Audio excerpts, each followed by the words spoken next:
What's going on, car nerds? Welcome back. We're in a new setting. Where are we, Kevin? What's going on? We're making moves, Yeah. improvements, bigger setup, nicer setup now. Hell yeah, we got a green couch instead of a gray one now. So yeah. But yeah, we both moved to a different location. And yeah, we're just doing the same thing we always do. Gonna talk some shit about cars, talk good about cars. But yeah, welcome to episode 36. Glad to have you guys back. What are we talking about today?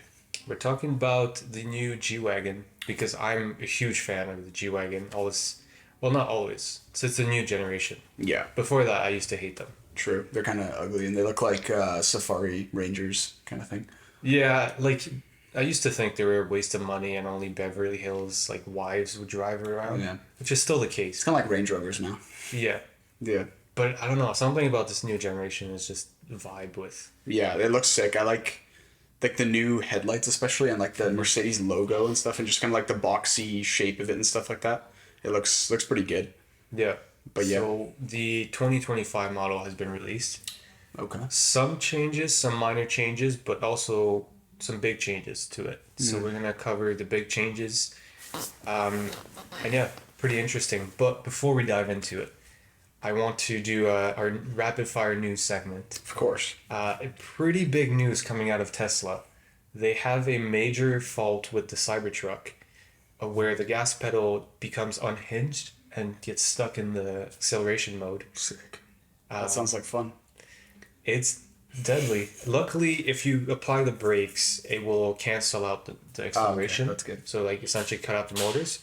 But like, you know, if it catches you off guard, you're not thinking right, you're like panicking. It could be a chance where you're just like plowing Yeah, you into don't. traffic. Yeah, you don't think to brake at all, which like I don't know. I feel like that would be my first response, but I mean, you never know in a situation like that. Yeah. But yeah, that's kind of sketchy. I guess that's what happens when you design something with AI.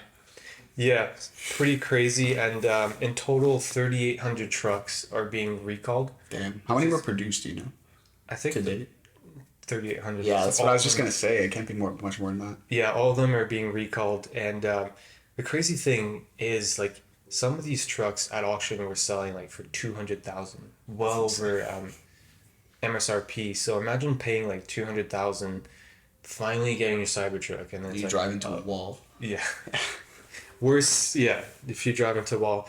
And this is terrible news for Tesla because they're already struggling this year. Yeah. Their stock is down 27% year to date. I mean, it was already way overvalued as it is, like the PE ratio and everything. Not to get financial, but that like the stock was so overhyped for such a long time. So I feel like it's maybe coming to reality a little bit more than it actually plunging. But I mean, Yeah. yeah, It's unfortunate, but it is what it is. it is what it is. All right, should we turn to the main topic? Yes. All right, So G-Wagon. the G-Wagon, yes, the highlight. It's actually a highlight on our Insta page because I'm such a fan. But the biggest news to come out of Mercedes is that they have confirmed and will start production of the EV G-Wagon. Interesting. Now, you guys might know our stance on EVs. You know, we shit on them a lot, but at some level, you gotta, accept what they're trying to do here and like kind of Yeah. what's being done in terms of like what's possible and also just performance wise, how far things have come. And just, yeah, like this, the thing is that I like about this is it looks almost the same as a normal G-Wagon. Yeah. It's not one of those like they're not SVT, the Ford Lightning, F-150 Lightning, how they completely redesign it or like make it look super futuristic. Like I'm not a big fan of that. So I'm glad they at least kept the design. Yeah, I agree with that. It's the same feel, and it's still like at its core, it's still a G-Wagon. Like the whole point of a G-Wagon is to be comfortable. Kind of fast acceleration. It's still like a beefy SUV that weighs a metric ton, and very capable off road. Yeah. And very exactly. safe and comfortable. Yeah. And they kept all that. I guess really they just changed the engine. Yeah. That's it. And then they kind of kept the spirit, right? Like they're trying to create an electric version of a car that's already good. And that's what it should be. That's what EV cars should be. It shouldn't be a whole new car in and of itself. Yeah. That's kind of what most brands are doing. Like even like Polister and stuff like that. Like they're literally developing a whole new brand just for the electric cars. That's kind of defeating the purpose, I think, because I mean we already have great designs. Yeah. Yeah, for sure. So yeah, are we gonna compare these, or like, what's your idea with these? Yeah, so I kind of wanted to look at what like the differences in what the movement towards the models are. So we'll look at the G. It's not called. It used to be the G EV or something like that. It just didn't make sense. So now Give.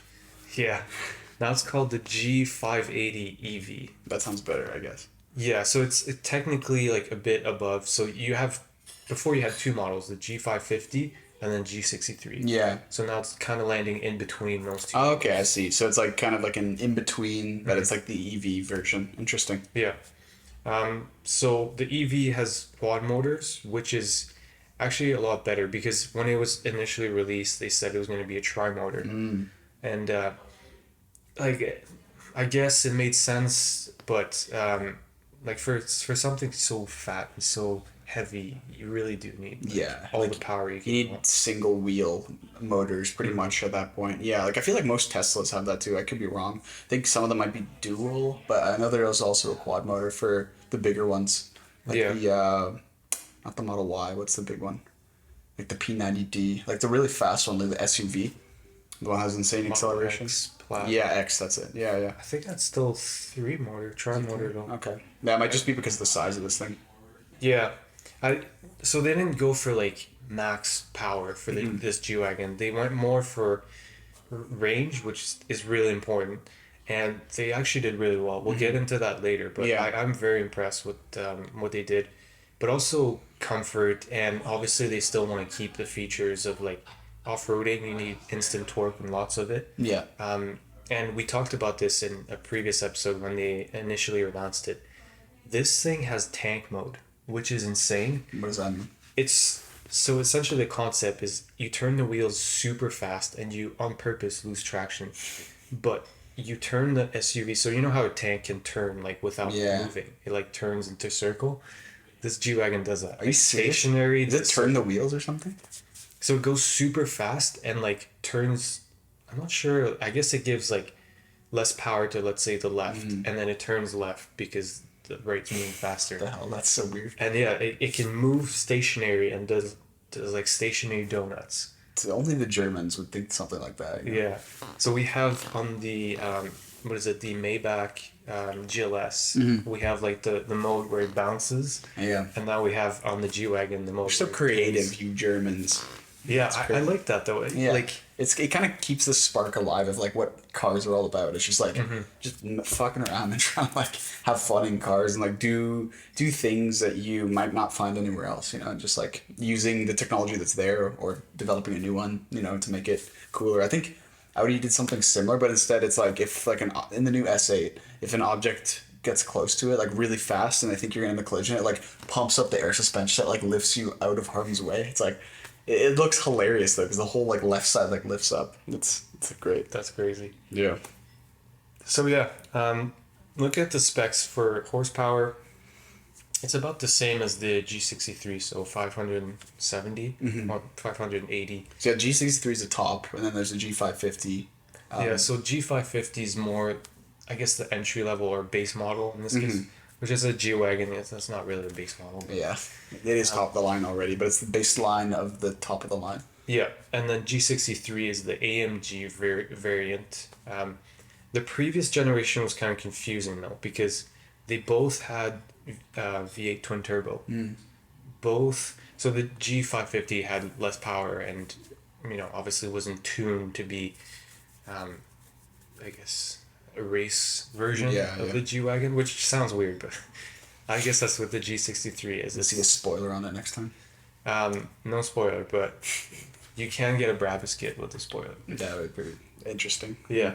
So yeah, the new EV has about the same horsepower. Nothing too crazy there, but the torque is insane. Yeah, I'm looking at this figure. I'm like it's almost double. It is double the G550. Yeah. It's just nuts. 860. 860 foot-pounds. Yeah, and compared to the G550, it's 413, and the G63 is a bit more at 627, but still, it's like leaps and bounds above those ones, which, I mean, is obvious. It's electric. Off-the-line power is going to be, like, crazy compared to the gas-powered car, so This thing probably feels ridiculous when you're getting off the line. Yeah, but we do have to factor in weight though. So Of course. the like the base model is 5,500 pounds, and the G63 is 5,800, which is already a lot. Like that's Like 5,800 pounds, yeah. It's pretty, that's like a light pickup truck. But the EV is 6,800. It's a full 1,000 pounds on top of that. Yeah, so So with all those definitely- batteries, I guess. Yeah, all the batteries, and it is nice because this, like, having the weight or EV car will also have the battery packs like very low to the ground. Although this sits pretty high up, but it's still a low center of gravity. Yeah. So it is like a bit nicer because it's not like higher weight where like car with an engine is kind of sitting halfway across the car, whereas It's this low weight, center of gravity, exactly. Yeah. so I guess less prone to flipping, which It's also kind of cool because they can kind of mess with the whole like weight distribution with that too. Because if they want to, have more weight in the front because I don't know, it's rear engined, or I mean that doesn't make sense. It's an electric car, but if like the motors are pretty heavy or something and it's like too far over the front, they can like put battery packs here to kind of balance it out, which is kind of cool. They can kind of use it as like a counterweight. yeah, what I haven't seen. So I've done some research on the EV one. I haven't seen what they did with the frunk, because usually you have an engine up front, but now there's no use. So I still love that name, Frunk. Like it just sounds yeah, hilarious. so did they make it like a just empty box? I just open it up and there's a V8 twin turbo. It's like, damn. Yeah, that's EV in the back, V8 twin turbo in the front. that'd be pretty crazy. One thing I did forget. So that's about it for the EV.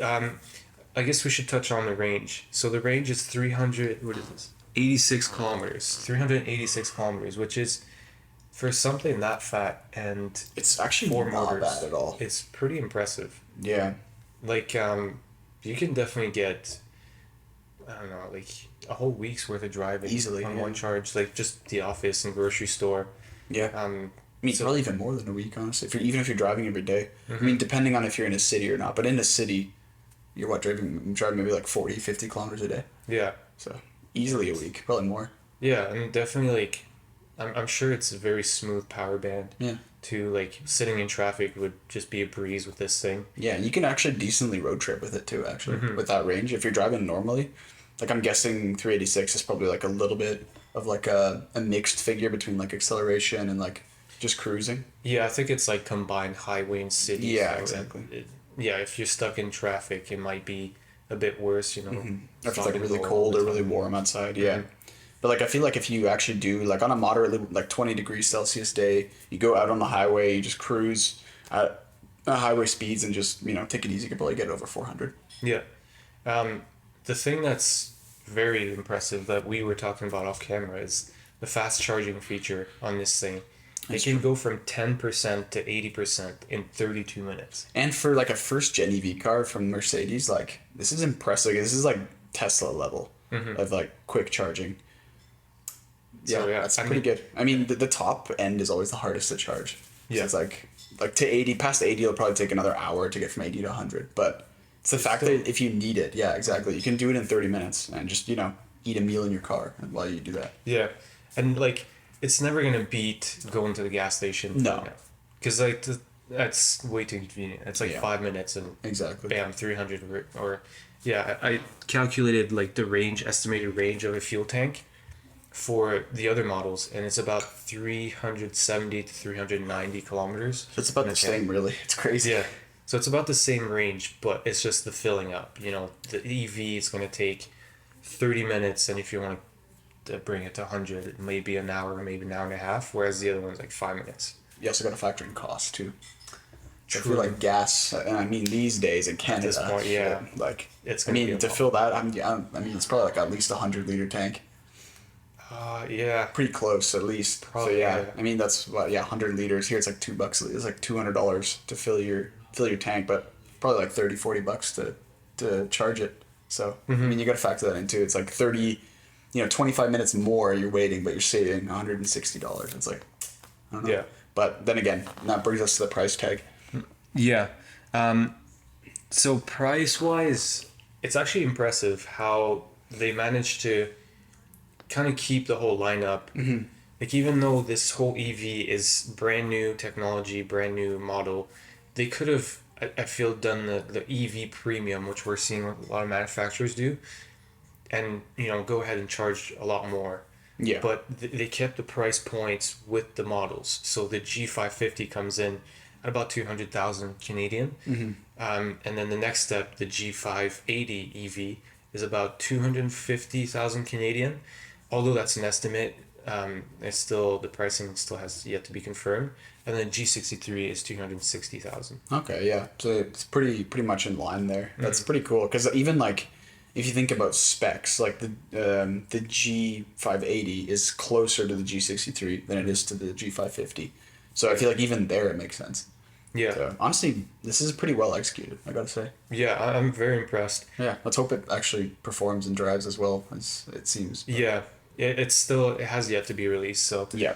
but they've done a lot of testing. It has been spotted quite a few times, and I think their journalists are now starting to do road tests with it. So we'll see how well it lives up. Yeah, it'd be interesting to watch. But To keep up with that. so now we talked about the EV. I want to touch, because there's quite a few other changes done to the other models. The biggest one is quite a disappointment for the G550. They went from a V8 twin turbo. It wasn't, like I mentioned previously, it wasn't meant to be the powerful version. It was just built for comfort. Right. But now they went to a inline six twin turbo, which is Yucky. Ferrari keeps falling. yeah, The Huawei. the set's falling apart. We're still in the process of moving in. Don't mind us. Okay. I'm just gonna break this. Well, it was a Ferrari, but here you go. Here's a McLaren. Yeah, there you go. So yeah, the new inline six turbo. It actually, they tried to essentially keep the same power band as the old V8, but they couldn't really. Like, it's the small engine, so obviously it's gonna struggle in some points. So yeah, 440 horsepower. I think the V8 had more torque, like 20 more torque or something. But like again, you're not really buying this thing for performance. Exactly. Yeah. It's more like a, utility vehicle.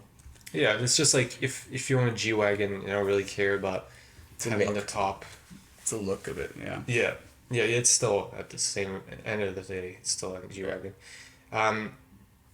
But the thing with the G550 and the G63 is brand new to this. They're technically hybrids now.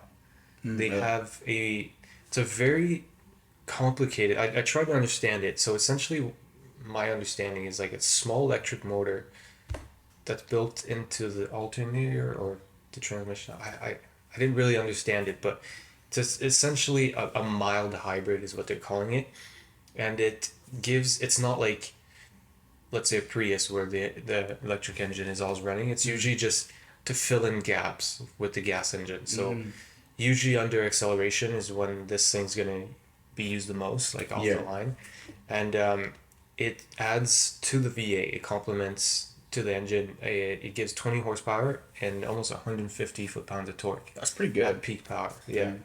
So it's pretty cool. A lot of manufacturers are doing it, like the Ram I know is doing it, and a few others. I think Ford is playing around with it, and I don't mind it. It's a way to reduce emissions while keeping a big engine. Yeah, exactly. Because nowadays, like, manufacturers are bound by emissions and have to follow them. It's also foreshadowing to our next episode. We talk about the 12-cylindry. Yeah. Pretty interesting. All right. Is interesting. So yeah, pretty cool. Yeah, it's a nice update. It's a bit of a refresh. I feel like they've more or less been the same this whole time. So it's nice to kind of see a little bit of changes. Yeah. Some cool additions, stuff like that. And the thing is, like, it was doing so well the last few years, like ever since it came out. I think it was 2018 or 2019 that it came out, the new G-Wagon. So there wasn't really a need to change the recipe for Mercedes. They did obviously want to go the EV route because that's kind of the trend nowadays, and There's a lot of demand for it. But I'm glad they didn't do any drastic changes to the G-Wagon. Yeah, I agree. I feel like it's small little improvements here and there that really will help the platform, but won't change the recipe. Yeah. And one thing that, I mean, I never understood it from the start is when this thing was released, like, there's literally no options for it. You have, like, outside, it's just literally, like, 4 wheels to choose from, the paint, and that's pretty much it.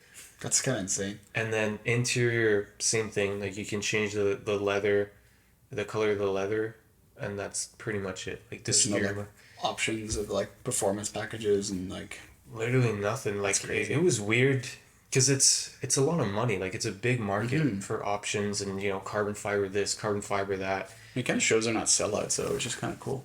Like at the same time, Yeah. like it's nice to have options, but at the same time, it's not like, oh, you get a piece of shit with only one seat and the rest you have to option out. You know, it's like they actually give you. Obviously, it is an expensive car, but they do give you everything that you would need. I mean, there's probably heated seats installed, a top tier stereo system, like the whole infotainment system and everything. Like it's not stuff you have to pay extra for. I mean, you might already be paying extra for it. It's probably baked into. Exactly, but like it's the fact that you're just getting it for that price. You know what you're getting into, and the only thing that you have to worry about is the color and the wheels. Yeah. But now they kind of went the other route. Oh, did they? Okay. So it's still, like, at the core, you still get everything. But there's a couple more options that make it maybe a bit more refined. But it's still, like, from the basic level is super nice interior. All the tech's already there. Like you mentioned, like stereo. They just give you the best. Yeah, of course. Yeah, that's just like what we love about German engineering too. Like it is just the quality that you get, like regardless of what you buy. Like I know even like an Audi A4, like as it might have cheaper trim levels and stuff, but at its core you still get like the more premium features that comes with the experience of owning an Audi. And same with like Mercedes and BMW, they do the same thing. Even Porsche, right? Like they do like so many different things that make it special. Porsche's king for options. Yeah, Holy 100%. crap. That is one thing that kind of triggers me about it, but Yeah, like just oh man, I spent last time I did like a test to see how expensive I could make a GT3 RS, just like selecting every single option, and base was like 260, and I got it to like 500,000 or something like that. it's like Just double the with price of the car. Just My God. insane. That is wild. So yeah, that wraps it up. The one thing like I'm really hoping to see is now that the new model's out, I really hope the older models will start to like really depreciate. Let's hope so. Because these things are like new is probably 240, maybe 220 right now for the older version. And they're still like you see some going for 300,000 still to this day, which is I just don't crazy. get the hype. I really don't. I mean, I get it, but I can't understand how there's this many people buying them.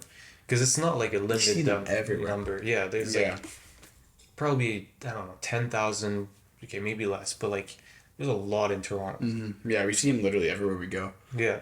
Like even here on the street, you know, I like look out the window in the morning and I see one. I'm just like, huh? Yeah, and like every a single Toyota. one of them is like highly sought after. Yeah, it's crazy. People are willing to pay over MSRP for one. It's wild. I will never understand, even as a car guy. Yeah. But oh well. Anyway, all right, guys, that was episode 36. Anything you want to add? I can't wait to get mine. Let's hope it's not the EV one. No, definitely not. G63.